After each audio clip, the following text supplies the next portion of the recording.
진화론과 창조론은 이제까지 마치 타협할 수 없는 그 서로의 상반된 예? 주장으로서 평행선을 달리는 것으로 여겨져 왔습니다. 그러나 진화론과 창조론은 이제 타협하고 서로 인정할 수 있게 되었다. 이런 이야기를 제시합니다. 진화론에 의하면 인류는 50억 년 전 생물이 없었던 지구에서 미생물로부터 시작하여 수중동물, 양서류, 파충류 등을 거쳐 인류로 진화되어 오늘에 이른 것이다 합니다. 그런데 인류의 육체의 유전적 조상은 동물이다. 그렇게 진화론에 따르면 이렇게 정할 수가 있습니다.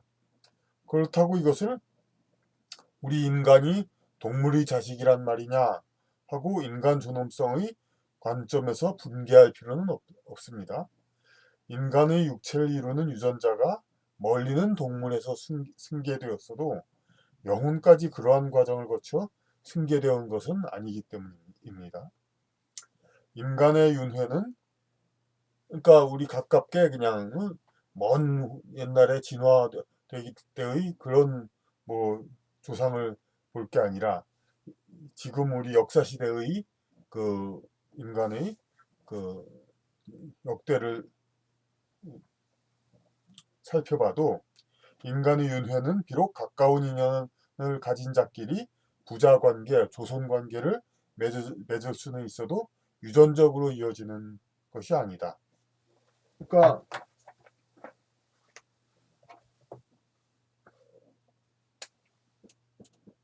부자 관계, 이렇게 관계가 내려오는데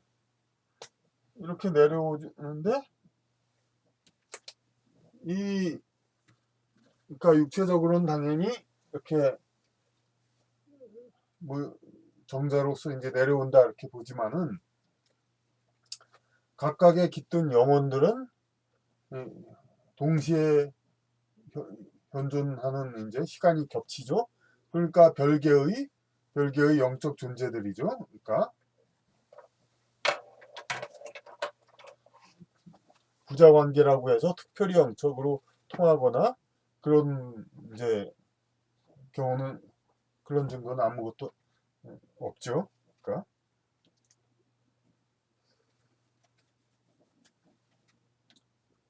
그런데 가까운 인연의 사람들이라는 것은 맞습니다. 이 할아버지, 아버지, 아들로 이어지는 관계가 그러나 인간의 윤회는 유전적으로 이어지는 것은 아니다. 이것은 뭐냐면 그러니까 물론 할아버지가 먼저 손자가 나기 전에 죽어서 그래서 다시 이렇게 태어난다는 그런 이제 그 사례들은 많이 있지만은 그것이 반드시 보장되는 건 아니죠.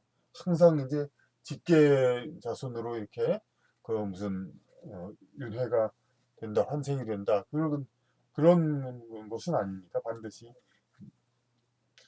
그렇게 혈연적인 후손으로 그렇게 태어난다고 보장되는 것은 아닙니다. 곧바로 유전 관계가 거의 없는 먼 지방에 다시 태어날 수도 있다.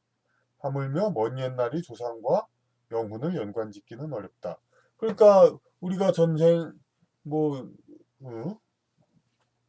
그 이야기를 하면서 나의 전생은 먼 어디 곳 어디다 그런 경우도 있습니다. 그런 경우도 있는 건 인정하면서 그 수천 수억 년 전의 그런 때 자신의 영혼이 자신의 어떤 육체적인 혈족의 조상 그렇게 정할 수는 없는 것이죠. 그러니까 그 진화론을 인정한다 하더라도 인간 영혼의 존엄성은 거기에 영향을 받지 않는 겁니다. 인류의 조상이 인간의 형태로 충분히 진화하여 인간의 영혼이 사용할 만한 정도가 되었을 때 인류의 조상이 충분히 진화하여 인간의 영혼이 사용할 만한 정도가 되었을 때 비로소 인간의 영혼이 지구 인류의 몸에 들어오기 시작해 지금 인류의 생활을 하게 된 것이다. 먼저 편에서도 먼저 강좌에서도 많이 얘기됐었죠. 그러니까 진화되는 과정에서는 그, 그 동물적인 그런 혼이 깃들다가 인간으로서 완전히 진화가 된 다음에 그때는 이제 인간의 혼이 이제 들어와서 이렇게 생활을 하게 된 것입니다. 유인원 수준의 혼을 가진 원인 중에 그러니까 여기 원인 그 원시인이란 말이 아니라 원숭이와 같은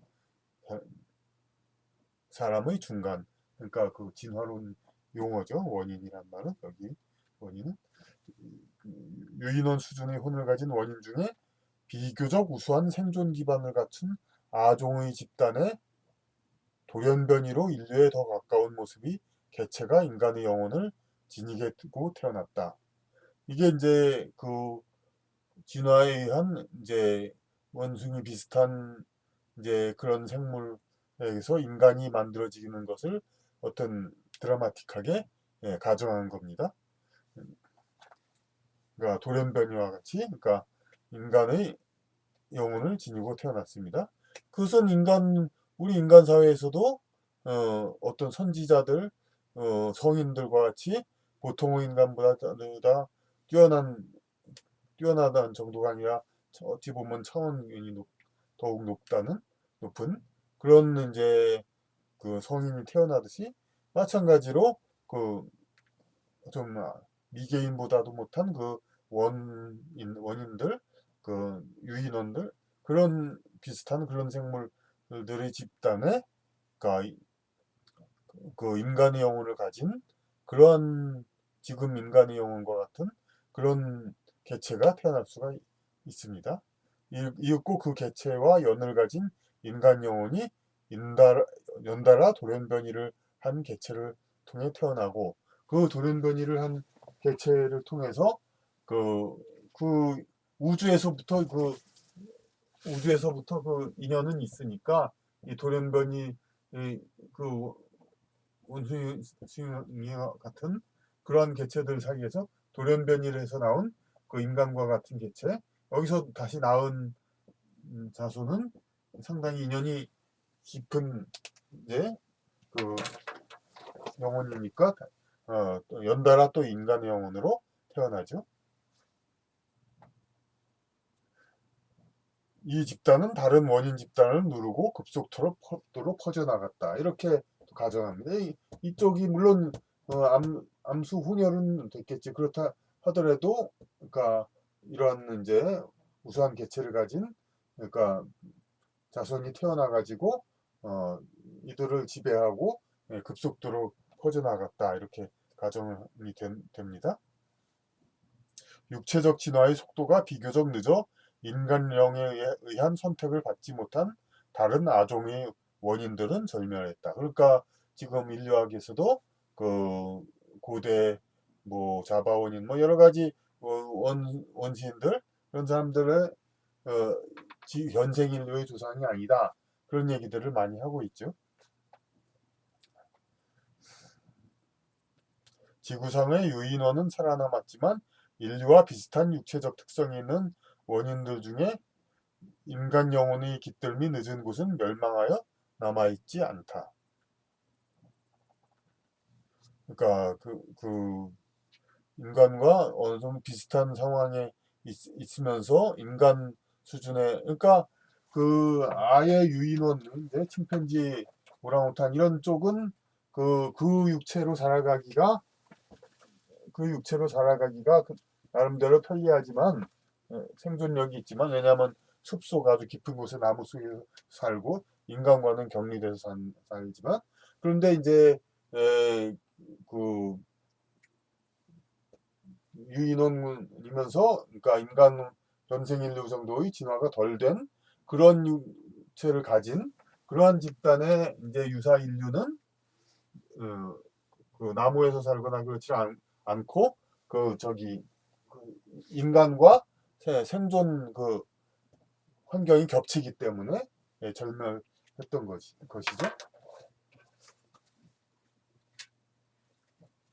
그렇게 해서 인류와 원숭이의 분화는 인간형이 들어온 종과 그렇지 않은 종으로 나뉨으로써 이루어졌다. 그러니까 인간형이 계속 들어와 현재의 인간형이 들어온 종족으로 되고 그 원숭이와 그 아래 종족은 이제 그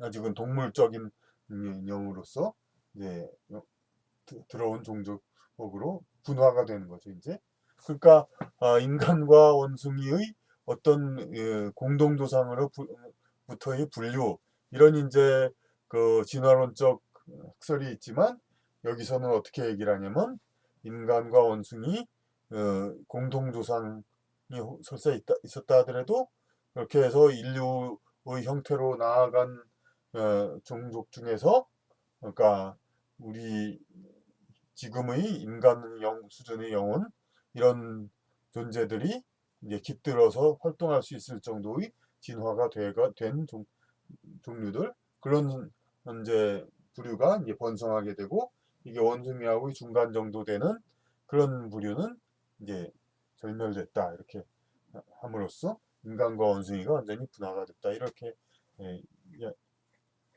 이야기가 됩니다. 인간의 영혼이 들어온 영장류가 새로운 종을 이룬 뒤에도 다른 영장류와의 차별화는 계속되었다. 그러니까 어느 정도 영장류, 그러니까 인간 형태의 그 생물, 인간이라고 치죠. 그런 생물로 다 이제 개편이 된 다음에도 전부 다 이제 인류라고 이제 분명히 할 수 있는 그런 존재들로 전부 이제 바꿔진 다음에도 계속 이렇게 서로 또 경쟁이 있어졌습니다. 그래가지고 고대의 많은 약소 종족 말살은 인간의 육체를 어느 이상으로 규격시켰다. 그러니까 그냥 그 총칼 들고 전혀 이제 문명의기가 없는 상태에서 그 총 같은 건 없고 그러니까 어느 정도 힘을 써가지고 이제 싸우는 수밖에 없으니까요. 그런 상태에서 그 많은 이제 그러니까 약소 종족이 말살은 고대의 되었다 입니다. 고대의 약소 종족 말살은 인간의 육체를 어느 이상으로 규격화시켰다. 그러니까 한 개인으로서 살아가기에는 그 우리 지금 현생 인류의 성인 남성의 육체는 썩 솔직히 말해서 편리한 건 아닙니다. 한 개인으로 살아가려면 오히려 그냥 좀 아담한 여성의 육체라든가 좀 약간 어린이 육체 그 정도가 몸이 가볍고 세상에서 이제 모든 걸 재빠르게 활동하기에 좋습니다. 그러니까 체조라든지 그런 이제 어떤 특정 어떤 그 유연하고 이렇게 좀 몸의 활동을 아주 다양성 있게 하는 그런 체육 스포츠 분야는 대개 또 10대에서 전성기가 나오죠. 그런 거나 마찬가지로 그러니까 그 지금의 완전한 성인보다는 더 작은 이런 정도의 사람들이 더 그 지구의 환경과 지구의 인력, 중력과 그런 모든 환경에서 오히려 살아가기 좋습니다. 그런데 문제는 이렇게 작게 만들어진 사람하고 크게 만들어진 사람하고 서로 싸우면은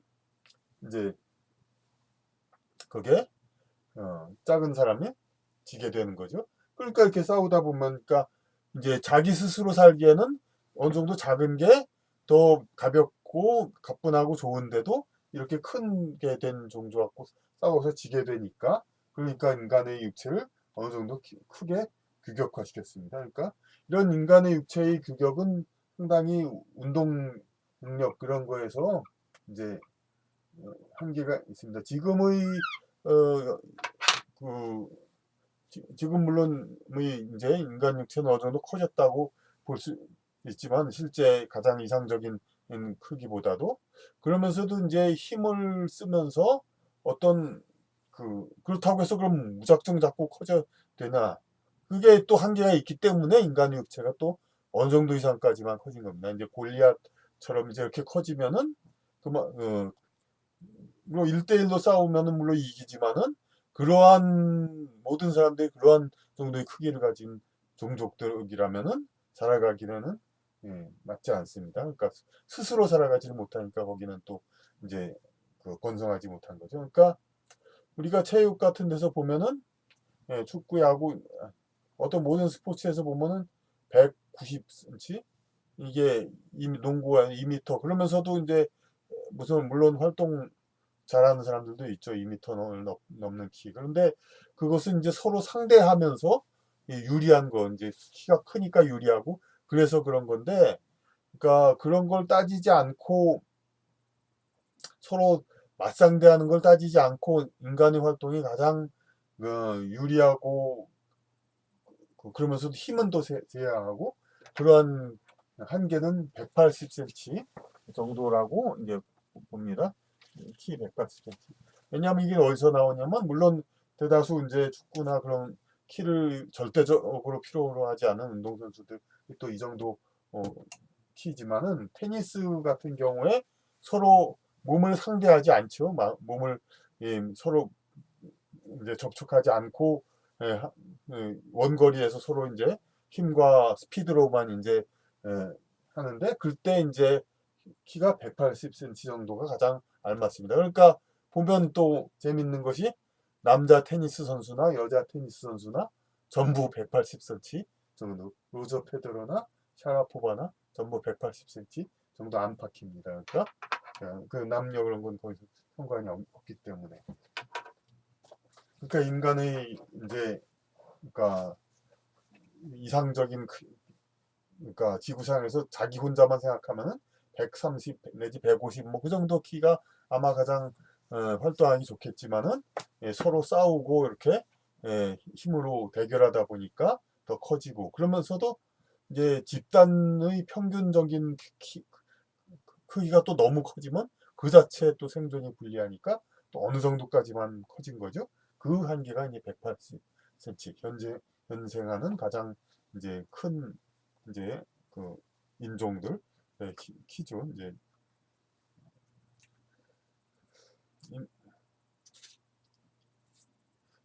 그래서 지금은 아프리카에만 피그미족이 남아있지만 고대에는 지구 각지에 반지의 제왕이 나오는 호빗족과 같은 종족이 두루 있었을 것이다. 이거는 뭐 사실 거의 인정돼야죠. 그러니까 점이나 오지에는 훨씬 더 키가 작은 종족이 있었지만은 거기를 이제 그 대륙에서 막 서로 싸우다 보니까 그러니까 더 커져서 살아남은 종족이 이제 오지를 가서 그쪽을 또 정복하고 그쪽을 지배하고 그런 게 있었죠. 제가 저희 쓰기는 오래됐었지만은 이제 2008년 썼지만 근래 나온 환웅천왕의 나라 이 책도 사실 그 우리 한반도를 이제 대륙에서 와서 침략해서 점령한 그런 것이 바로 환웅천왕과 같은 이야기라고 이제 추정해서 이제 나온 이야기입니다. 오히려 이제 여기서는 그 뭐 역사에서는 우리 뭐 정사 역사에서는 그 하늘에서 내려온 그 삼천군산을 하늘에서 내려왔다 그렇게 얘기하고 또 야사 환단고기에서는 18대 환웅하고 그냥 무슨 환웅이 몇천 년 이어왔다 이런 것들인데 서로 이제 둘 다 역사적 진실은 지금 인정되지가 않고 있지만 오히려 여기서 이제 고대 인류의 보편적인 침략사 여기에서 한반도도 예외가 아니다 그런 이야기를 한 것입니다. 역사 시대에 들어와서도 인간 내 종족 간의 전투로 유전자는 균등한 승계를 하지 않았다. 예, 아까 말씀드린 그런 투쟁 그런 면으로 약한 종족, 불리한 종족이 자꾸 멸망했으니까요. 유럽인의 아메리카 침략으로 많은 아메리카 원주민이 몰살당했다. 이제 가장 근대에 일어난 것 중에 하나죠. 이제 많은 옛날에 호비 쪽을 이제 멸망시킨 게 아니라 이제 유럽인의 아메리카 침략으로 많은 원주민이 일사당했고, 지금은 유럽인 혹은 유럽인과의 혼혈 유전자를 가진 사람이 남북아메리카 주민의 절대 다수이다. 그렇죠? 남북아메리카, 특히 북아메리카는 이제, 그러니까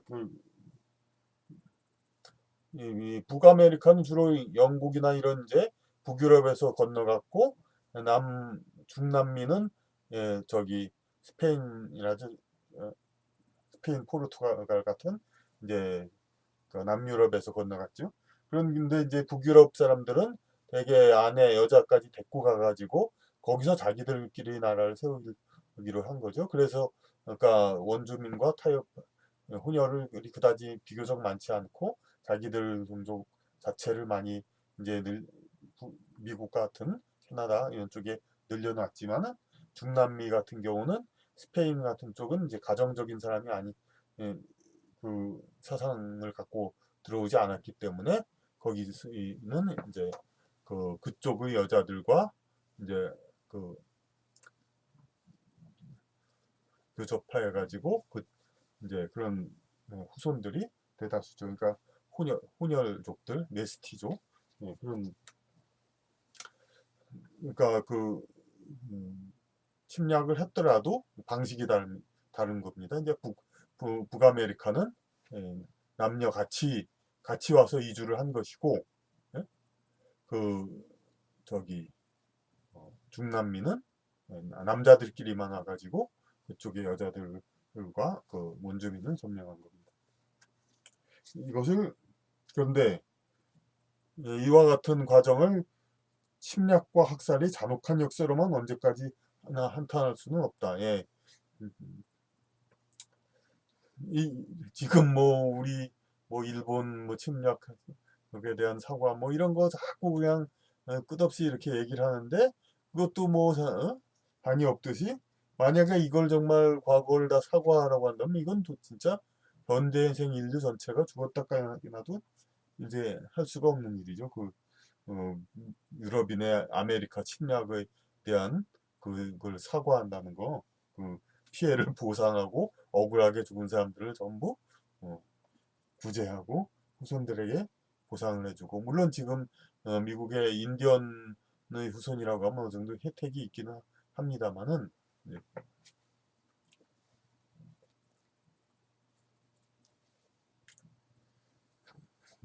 근데 이것을 이제 영적으로 보면 다시 또 합리화라기보다도 그것이 그렇게 이렇게 애통한 것만으로만 이제 볼 수는 없다는 겁니다.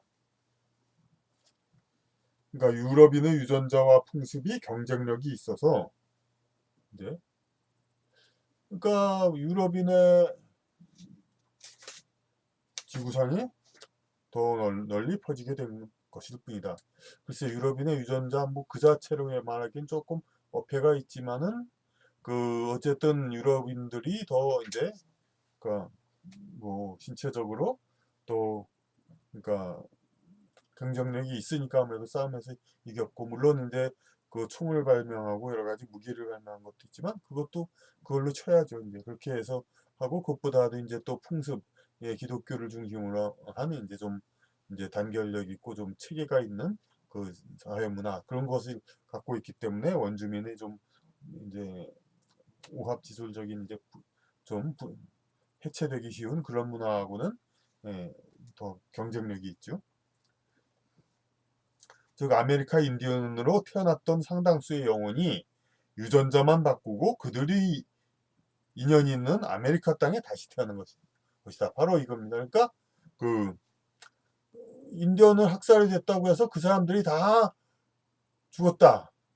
그래서 뭐 비록 그 모습을 가지고 그렇게 생활하는 사람은 많이 줄어들었다 하더라도 그 사람들은 아직 지구상에서의 그 영혼 수련이 더 남은 사람들은 다시 태어났는데 다시 태어난 게 누구로 태어났냐? 그들을 죽이고 많은 자손을 퍼뜨린 유럽 백인들 후손들 그 몸으로 태어나는 겁니다. 그러니까 자본주의 용어인 경쟁력이란 말로 설명하면 오해가 있을 수 있다. 뭐 그런 것들을 다 경쟁력으로 유럽인이 점령한 것들을 이렇게 칭찬 좋은 말로만 하면 오해가 있을 수가 있죠. 그렇다면 인디언의 문화가 유럽인의 것보다 열등해서 패퇴했다는 말인가? 단지 이제 그러니까 경쟁에서 패했다고 해서 그것을 그러니까 뭐 저기 열등하다 그렇게만은 볼 수가 없죠. 우리 사람들 사이에서 회사에서 알력이 있어서 누가 나가고 해도 반드시 무능하고 잘못된 사람이 나가는 거 아니죠? 이 마찬가지입니다.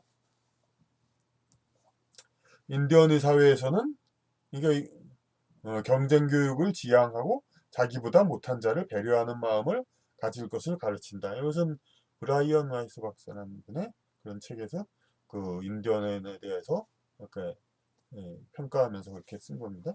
나와 있는 겁니다. 그래서 스페인 정복자 피사로가 잉카 제국을 정복할 때 포교와 화친을 내세웠지만 결과는 허점을 노린 습격이었다. 그러니까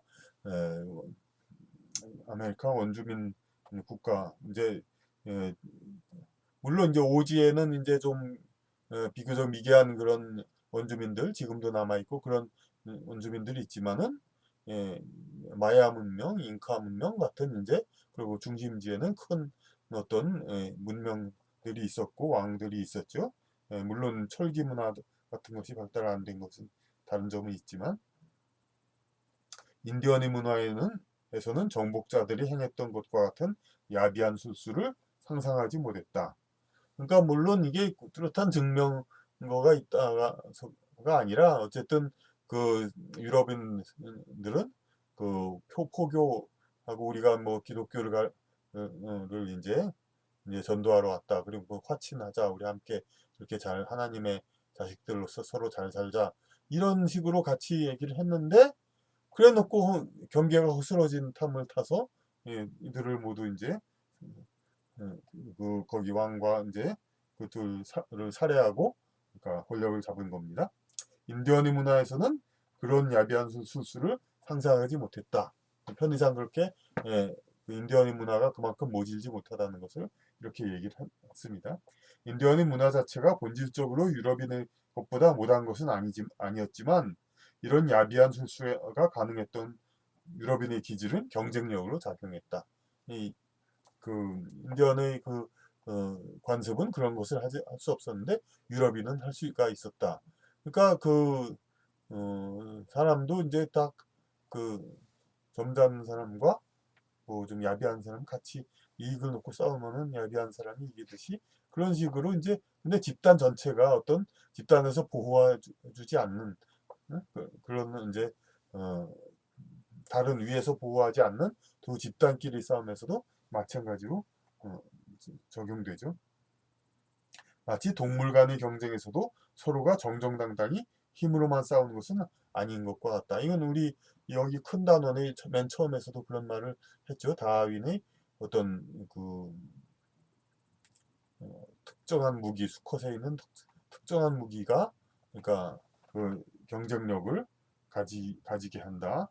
전체적 능력이 아니라 전체적으로 우수한 어떤 형질을 가진 생물보다는 수컷에 가진 어떤 특정한 능력 그런 걸로 인해서 이게 선택이 된다는 얘기죠.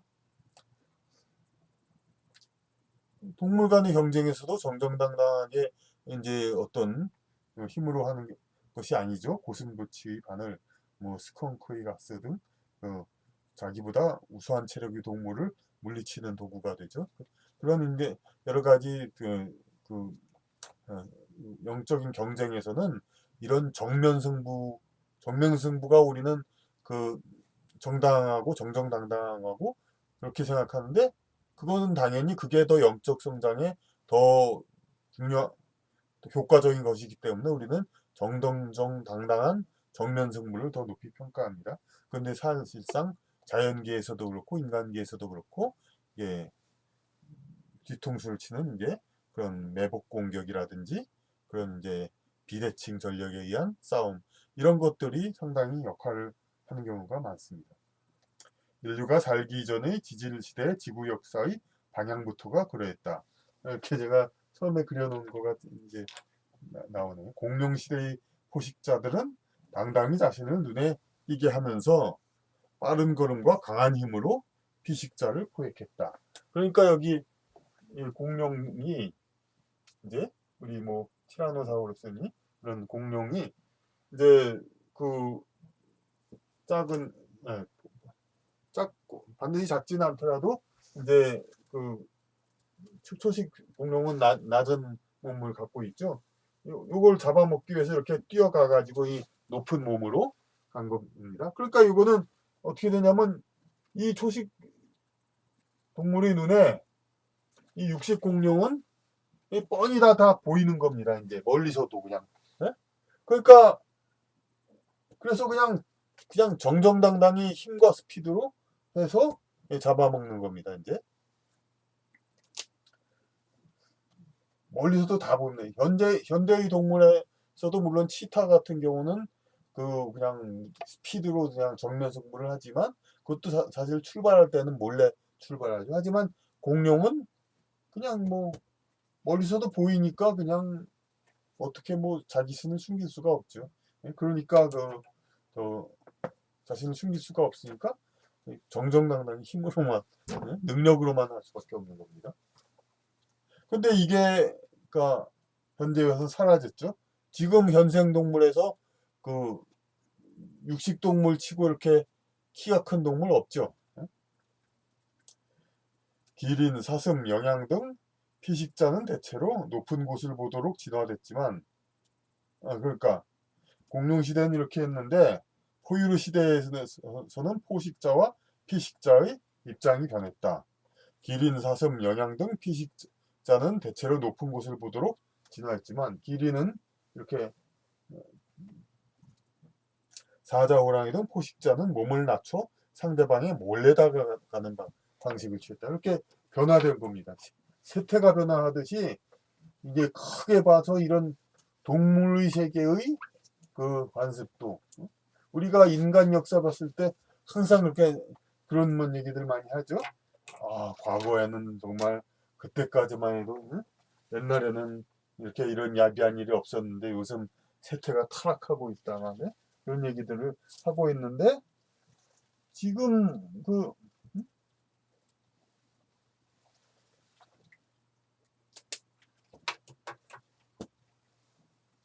지금은 옛날에는 그렇게 높은 곳에서 정정당당히 잡았지만은 지금은 이게 바로 포식자입니다. 이렇게 가장 낮은 몸체를 몰래 가가지고 하고 오히려 경계할 대상에서는 이렇게 높게 봅니다. 예. 그러니까 오히려 이제 이것을 그러니까 전체적으로 육식동물의 관점에서 보면 옛날보다 이제 비겁하고 야비한 순수 뭐 그렇게까지 얘기할 건 없지만 어쨌든 이제 몰래 살살 가가지고 이제 덮친다는 거가 어쨌든 공룡 시대에 비해서는 상당히 좀 뭐 비겁하다고 볼 수 있는 거죠. 이것은 공격자가 높은 곳에서 당당히 대상을 고르는 방식이 아니라 공룡이 이렇게 보는 게 아니라 이제 그 피식자가 그러니까 피공격자가 높은 곳에서 공격자의 움직임을 감시하는 것으로서 공격의 명분과 당당함이 퇴색된 것이다. 이제 공룡 시대에는 공룡의 어떤 공격하는 거, 육식을 한다는 것이 상당히 아주 그냥 당당하게 이렇게 나섰는데 지금의 어떤 육식 동물은 그렇게 당당하게 나서지 못하고 이렇게 몰래 살살 기어서 이렇게 잡아먹습니다. 그래서 이제 그 그렇게 동물의 세대도 그렇게 타락만 한 것인가? 이제 그렇게만 본 게 아니라 그래서 또 다른 관점을 봅니다. 왜냐하면 초식 동물이 공룡 시대에는 이렇게 낮은 키 트리케라톱스인가 뭐 이렇게 뿔 세 개 있는 거 그리고 브론토사우루스 아주 큰 거 아주 크지만 그것도 역시 이렇게 생겼죠. 그러니까 몸에 비해서 키가 높지가 않죠. 물론 요거 머리는 좀 높게 올라갔겠죠. 이제 하지만은 목이 기니까 하지만 그렇게 몸 전체가 이렇게 그다지 높은 건 아니죠. 브론토사우루스인가 이제 그것도 그런데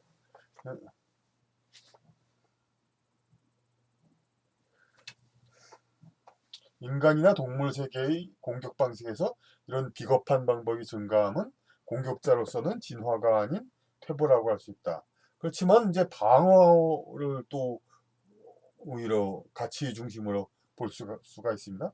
방어하는 입장에서는 비겁한 공격을 막기 위한 방어 기술을 갖추는 것이 더욱 완성을 향한 동기부여라고 할 수 있다. 이제 초식 동물이 더 진화가 된 겁니다. 이제 그 공룡 시대가 아닌 포유류 시대에서는 생존을 위한 경쟁 수단에서 정면 승부보다는 비대칭의 방법이 많이 행해지는 것은 지구상의 생명체가 단순히 물리적 능력에서의 우열로 생존하는 것이 아니라 다방면에서의 자기보호 능력을 기름으로써 존재의 완성을 향해 나아간다고 볼 수 있는 것입니다. 그런 이제 여러 가지 자기의 그 주변에서 그 정당하지 않은 공격들로부터 자신을 보호하려는 능력, 이 방어 능력을 아주 총체적으로 하기 위해서 기린과 같이 코끼리 이런 기타 초식 동물도 키가 더 높죠. 예, 그러니까 그것을 이제 자기 보호 능력을 가짐으로써 존재의 완성을 향해 나아가는 겁니다. 인간 사회의 전투에서도 이제 그 경계태세, 경계를 완전히 하는 것이 더 그 공격을 이제 크게 하는 것보다 더 이렇게 우리의 어떤 공부가 되는 거니까 예, 그것이 더 중시될 수도 있는 것입니다. 그래서 인간사회 전투에서도 근래 북한의 잠수함을 이용한 비대칭 공격, 예를 들어서 이제 북한 그까지도 얘기하는 게 좀 그런데 비대칭 공격에 대비한 방어 태세를 갖추는 것은 전면전의 능력을 기르는 것보다도 더욱 정신무장 즉 영적인 긴장을 필요로 한다.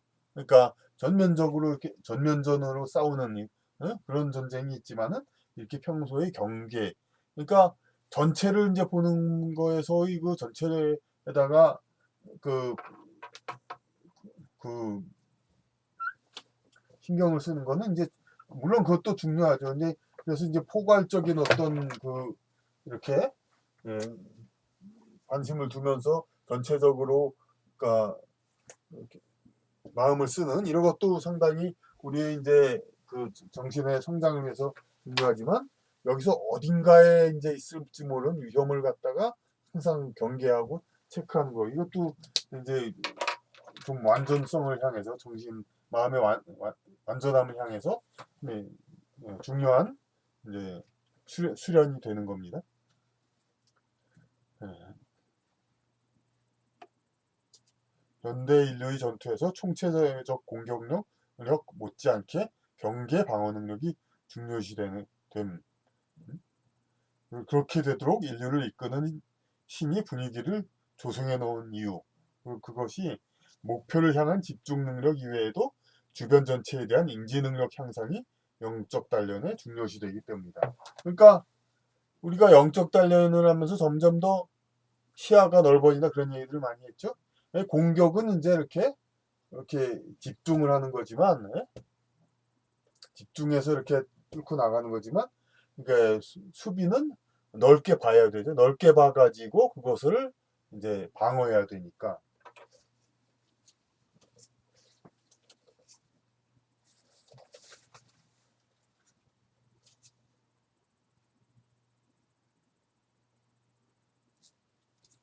주변 전체에 대한 인지 능력 향상 이런 것들이 그러니까 영적 성장에 중요한 것이 중요시 된다. 이것을 이제 동물의 세계 이런 데에서도 다 이제 적용을 시켜봤습니다. 총체적 공격력을 향상하려는 노력을 한다 해도 단기간에 미국 등과 같이 월등한 전투력을 갖추기는 불가능하므로 노력 그 자체가 영적 성취에 연결되기는 어려운 점이 있다. 이게 좀 비하이기도 한데 이런 거에 이렇게 결부시키는 것은 이제 북한이나 같은 게 작은 나라가 총체적 공격력을 향상한다 해도 이렇게 미국 등과 같은 월등한 전투력을 갖추기는 불가능하고 특히 이제 한국이 이제 북한하고 상대를 할 때 한국이 총체적 공격력을 미국과 같이 이제 그 이렇게 수준과 같이 월등한 전투력을 가졌다면 대한민국 자체가 미국 같은 월등한 전투력을 가졌다면 북한이 이제 이렇게 건들지는 못하겠죠. 그렇게 함으로써 북한이 그것을 제어하는 것도 있지만은 비대칭 공격에 대한 방어 능력 향상은 현재의 물량적 잠재력으로도 영적인 긴장만을 증대하면 가능하고 성취를 이룰 수 있으므로 영적인 성장을 이룰 더 좋은 동기가 되는 것이다. 그러니까 좀그 하여튼 자기가 이제 전체적으로 향상하기 위한 그런 노력도 상당히 중요한데 그것이 이 좀 비교적 단신 기간이라든지 그럴 때 이렇게 성과를 내기는 어려운 것인데 이런 자신의 주변을 돌아봐 봄으로써 우리 인간 자체 스스로도 이제 그 자기의 전체적 능력과 그런 자질이 완전히 총체적으로 향상되는 그렇게 되면 물론 좋겠죠. 하지만 그것이 이제 목표가 높다 보면은 그것이 성취를 이제 우리가 보기가 어렵고 성취를 낮춰 잡는 방법도 있지만은